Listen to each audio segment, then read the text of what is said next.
ये आकाशवाणी है। कार्यक्रम सुर्खियों में प्रस्तुत है केंद्रीय मंत्रिमंडल के निर्णयों पर चर्चा। इसमें भाग ले रहे हैं राजनीतिक विश्लेषक शिशिर सिन्हा और आकाशवाणी संवाददाता कमल कुमार प्रजापति। कल प्रधानमंत्री की अध्यक्षता में केंद्रीय मंत्रिमंडल की बैठक में कई महत्वपूर्ण निर्णय लिए गए। एक अहम निर्णय में कल प्रधानमंत्री गतिशक्ति नेशनल मास्टर प्लान को केंद्रीय मंत्रिमंडल ने मंजूरी दी और एक अन्य निर्णय में केंद्रीय कर्मचारियों और पेंशनर्स के लिए उनके वेतन के साथ मिलने वाले डेयरनेस अलाउंस में 3% की बढ़ोतरी को भी मंत्रिमंडल ने मंजूर किया। मिस्टर सिन्हा, अगर सबसे पहले हम प्रधानमंत्री गतिशक्ति नेशनल मास्टर प्लान पर ही आपसे चर्चा शुरू करें तो 13 अक्टूबर को प्रधानमंत्री ने इस पूरी परियोजना को लॉन्च किया था। आपका इस परियोजना पर एक विश्लेषण चाहें कि किस तरह से ढांचागत विकास और अर्थव्यवस्था को एक नया स्वरूप देने के मकसद से और जो ढांचागत विकास में जो लॉजिस्टिक कॉस्ट है उसको कम करने में ये परियोजना किस तरह से एक नया पड़ाव साबित होने वाली है आगे आने वाले समय में। जब कभी भी हम ढांचागत परियोजनाओं की बात करते हैं तो हमें ये ध्यान में रखना चाहिए कि कोई भी परियोजना अपने आप में अकेले नहीं हो सकती। हम जिसको कहते हैं पॉइंट टू पॉइंट कनेक्टिविटी में, उसमें कई तरह के जो प्रोजेक्ट्स हैं उसमें शामिल किए जाने चाहिए। अब उदाहरण के तौर पे आप देख लीजिए कि आप एक खाद की फैक्ट्री लगा रहे हैं। अब यदि वहां पर गैस की कनेक्टिविटी नहीं है या फिर जो फ्यूल की सप्लाई की प्रॉपर कनेक्टिविटी नहीं है तो फिर वो फर्टिलाइजर का जो प्लांट है वो अपनी क्षमता के हिसाब से काम नहीं कर पाएगा। इसी तरीके से आप देखिए कि आपने एक सी पोर्ट आपने डेवलप किया और वहां से कोई प्रॉपर रोड कनेक्टिविटी नहीं है तो फिर उस पोर्ट का जो इस्तेमाल है वो उस तरीके से नहीं होगा। तो दरअसल ये एक ऐसा डैशबोर्ड आप कह लीजिए जहां पर 18 अलग अलग केंद्र सरकार के मंत्रालय और विभाग हैं, वो मिल करके काम करेंगे और उसके पीछे मकसद ये होगा कि कहीं पे भी कोई मिसिंग लिंक है वो मिसिंग लिंक को हटाया जा सके, जिससे कोई भी ढांचागत परियोजना जो है वो अपनी क्षमता का बेहतर इस्तेमाल कर सके। दूसरा पहलू यह है कि कई बार ऐसा होता है कि मान लीजिए कि किसी ने एक सड़क बनाई, फिर सड़क बनाने के समय तो सड़क मंत्रालय ने उस पर काम किया, लेकिन वहीं पे अगर कोई ऑप्टिक फाइबर केबल बिछाया जाना है तो पता चला कि सड़क बनने के बाद जो टेलीकॉम डिपार्टमेंट के लोग हैं वो वहां पर पहुंचे, उन्होंने सड़क की खुदाई की और ऑप्टिक फाइबर केबल बिछाया। तो नतीजा क्या हुआ कि सड़क बनने के बाद जो उसकी स्थिति हो सकती थी वो कहीं ना कहीं उससे प्रभावित हुई। तो क्या ये संभावना बने कि सड़क बनते समय ही हम ऑप्टिक फाइबर भी ले कर दें? तो इससे क्या होगा कि बार बार सड़क की खुदाई नहीं होगी और सड़क की जिंदगी भी बेहतर होगी, सड़क का बेहतर इस्तेमाल भी हो सकता है।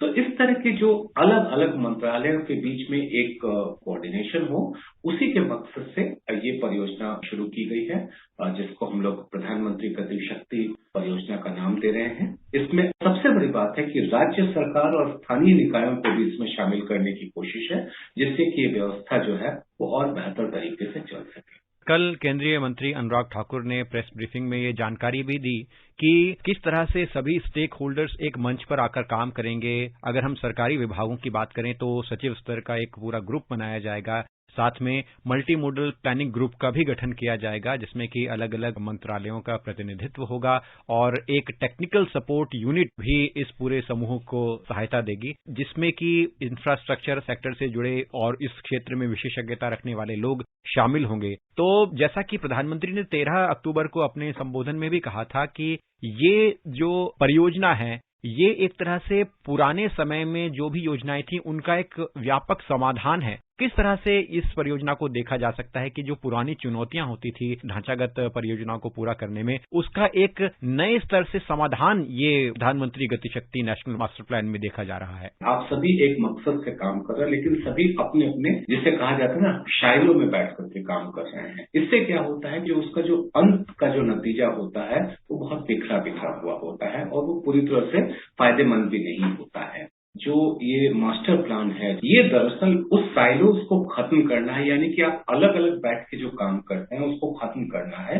सभी लोग एक टीम के जरिए काम करें और इस टीम के जरिए काम करने का नतीजा ये होगा कि सड़क मंत्रालय को पता होगा कि दूरसंचार मंत्रालय क्या कर रहा है, रेलवे को पता होगा कि सड़क मंत्रालय क्या कर रहा है, पोत परिवहन मंत्रालय को पता होगा कि सड़क मंत्रालय क्या कर रहा है। तो सभी को सब कुछ पता होगा और एक तरीके से ये एक डिजिटल प्लेटफॉर्म जहां पर डैशबोर्ड पे सारी जानकारी उपलब्ध होगी। तो यानी कि एक आप क्लिक दबाएंगे और आपको पूरा पता चल जाएगा कि किसी प्रोजेक्ट में किस तरीके से काम हो रहा है। एक यहाँ पर महत्वपूर्ण बात आपको ध्यान में रखनी है कि जब हम राज्य सरकारों और स्थानीय निकायों की बात करते हैं, किसी भी परियोजना के क्रियान्वयन में इनकी बहुत बड़ी भूमिका होती है और जब वो भी इस डैशबोर्ड पे आ जाती हैं, वो भी इसमें अपने तरीके से सहयोग करती हैं।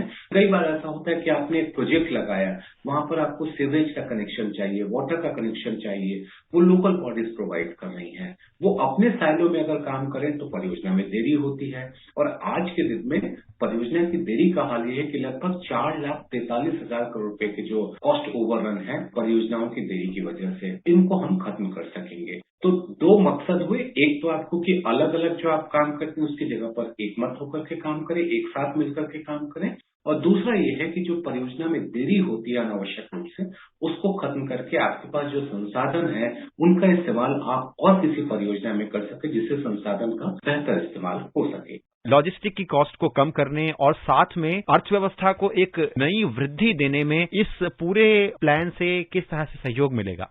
आज के दिन में हमारे यहाँ लॉजिस्टिक कॉस्ट जो है वो डबल डिजिट में है, 13%, 14% है। अगर आप विश्व अर्थव्यवस्था में अपने सामान को, अपने उत्पादों को, अपनी सेवाओं को देना चाहते हैं तो उस लागत को कम करना बहुत जरूरी हो जाता है और ये लागत 6%, 7%, 8% से ज्यादा नहीं होनी चाहिए।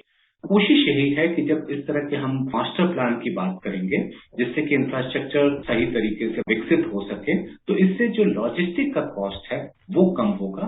इससे कंपनियों की जो प्रतिस्पर्धात्मक क्षमता है वो बेहतर होगी और जो दुनिया के बाजार में आप अपने उत्पाद और सेवाओं को आकर्षक कीमत पर अगर आप उपलब्ध कराते हैं तो दुनिया के बाजार में आपकी पैठ बढ़ेगी, विश्व व्यापार में भारत की हिस्सेदारी बढ़ेगी। एक तरफ ढांचागत विकास इस परियोजना का एक बड़ा पहलू है, दूसरा रोजगार के अत्यधिक मात्रा में अवसर इस परियोजना से पैदा होंगे, ऐसा आकलन है। किस तरह से आप इसे देख रहे हैं? जितने ज्यादा प्रोजेक्ट लगेंगे उससे रोजगार के ज्यादा मौके बनेंगे। दूसरी बात हमको ये ध्यान में रखना है कि आपके पास अतिरिक्त संसाधन, अभी क्या हो रहा है कि हमारे पास संसाधन जो है वो अनावश्यक रूप से किसी भी परियोजना की लागत बढ़ने से उस संसाधन का सही इस्तेमाल नहीं हो पाता है। सोचिए कि जब आप 4,43,000 करोड़, 4.5 लाख करोड़ रुपए की बात कर रहे हैं, उसके बदौलत एक नई परियोजना आप शुरू कर पा रहे हैं या नई परियोजनाएं शुरू कर पा रहे हैं, तो जाहिर सी बात है कि उससे रोजगार के बड़े मौके बनेंगे। हमें इस बात को ध्यान में रखना चाहिए कि बुनियादी क्षेत्र की परियोजनाएं जो हैं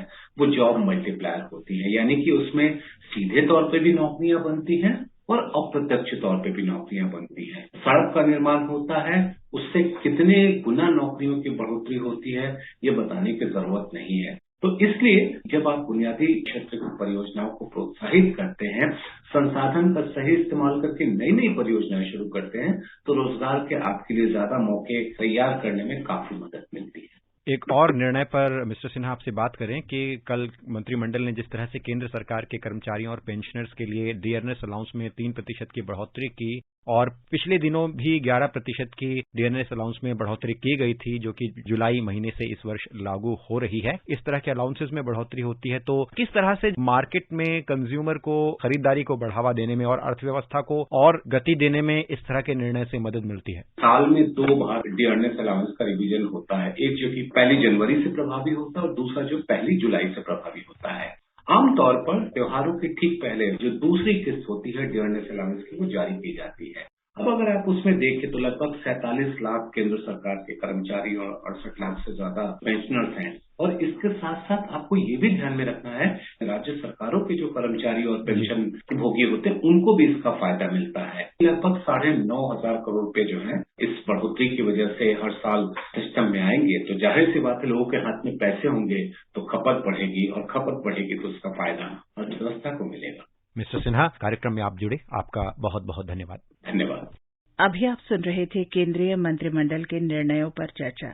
इसमें भाग ले रहे थे राजनीतिक विश्लेषक शिशिर सिन्हा और आकाशवाणी संवाददाता कमल कुमार प्रजापति। ये कार्यक्रम आकाशवाणी के समाचार सेवा प्रभाग द्वारा प्रस्तुत किया गया। इसे आप हमारे mobile app news on AIR और YouTube channel news on AIR official पर भी सुन सकते हैं। कार्यक्रम के संबंध में अपनी प्रतिक्रिया आप हमें ईमेल कर सकते हैं। हमारा पता है airnsdtalks@gmail.com। कार्यक्रम को दोबारा से सुनने के लिए लॉग ऑन करें हमारी वेबसाइट newsonair.nic.in।